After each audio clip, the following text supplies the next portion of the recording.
Hey everybody, welcome back to the Wolfe Pit.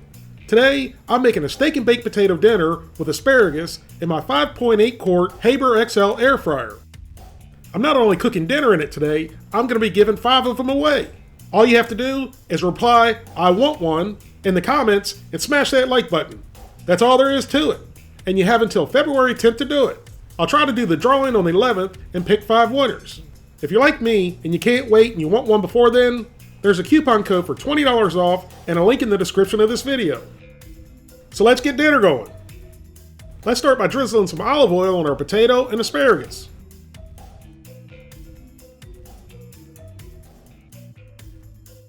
Then give everything a good mix with your hands to get it all coated.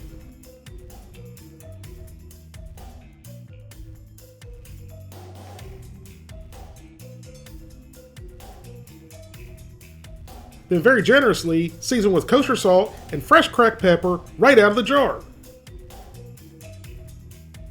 And when you're seasoning, ensure to do your best impression of Salt Bae and season the whole table as well.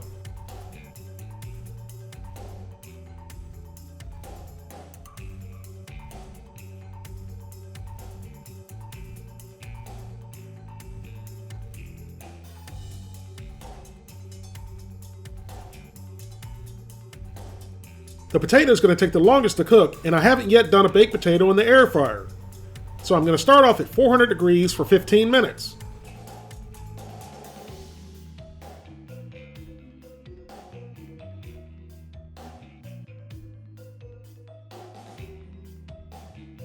While the potato is air frying, let's get our 1.5 pound ribeye drizzled with a bit of olive oil. And this isn't really a great looking steak, but it was the best one in the store. So we had to deal with what we had.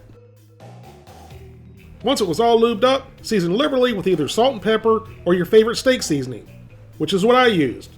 Well, it was actually a combination of a few almost empty bottles, so it's a concoction of seasonings. Flip the steak over and repeat.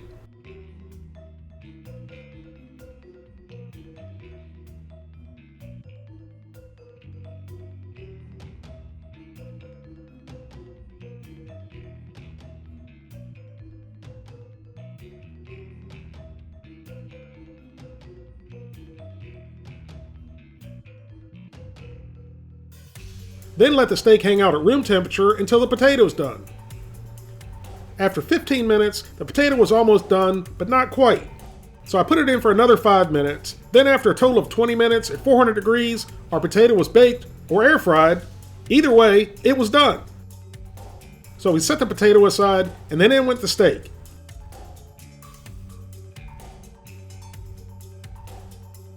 I've done a few steaks in the air fryer, and they usually take between 10 to 12 minutes at 400 degrees. And 10 to 12 minutes at 400 degrees usually gives me a medium rare. But you're going to see, timing will vary from steak to steak. After 10 minutes at 400 degrees, our steak was right around 125 degrees.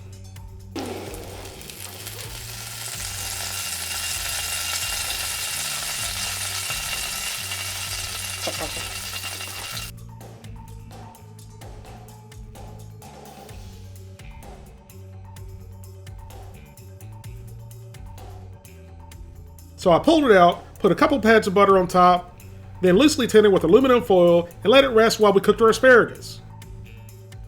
When I removed the steak, I didn't bother to wipe out the basket.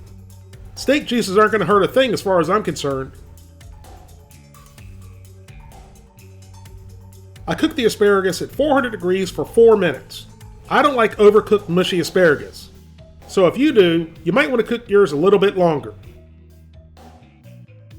After resting for 10 minutes, we sliced our ribeye. And I was a bit disappointed it was more medium well than it was medium rare. But it was super juicy, as you'll see after we get it plated up. Nope, those aren't my fingernails. My daughter Catherine was helping me today. But I actually think she wanted steak for dinner more than she wanted to help me.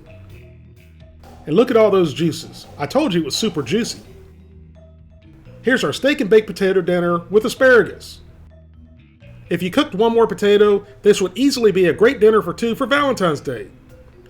Especially if you happen to be in a college dorm or a hotel room where you don't have a stove or an oven.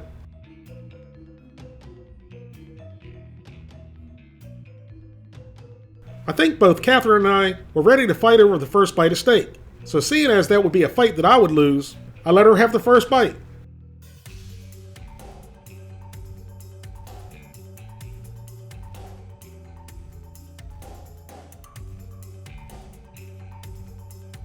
As she chewed and shook her head up and down, she mumbled with a mouthful of steak, "This is good steak," but it sounded more like "good."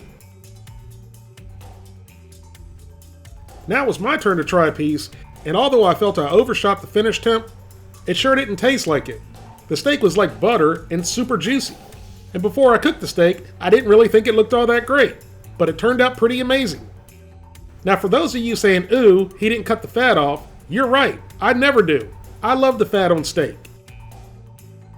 Next we try the asparagus, which is one of my favorite vegetables to eat, not only because it tastes great, but because it reminds you the next day what you ate the day before. 4 minutes was absolutely the perfect time and temperature for the asparagus to still have a nice crunch to it. Next, we tried our baked potato with butter and sour cream.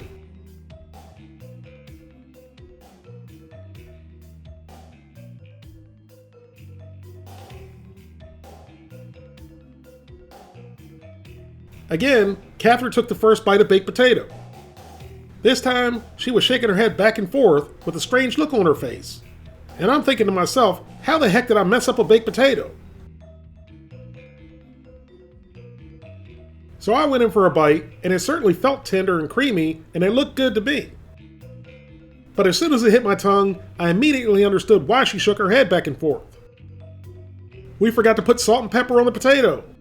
But once we added the salt and pepper, it was a great potato, and the skin was nice and crispy. This was a great steak and baked potato dinner that honestly couldn't have turned out much better unless it was grilled. The Habor air fryer performed very well. So don't forget to comment, "I want one," and smash that like button for your chance to win one of 5 Habor 5.8 quart extra large air fryers. And I'll do the drawing on February 11th. If you want one sooner, check out the coupon code in the description of this video for $20 off.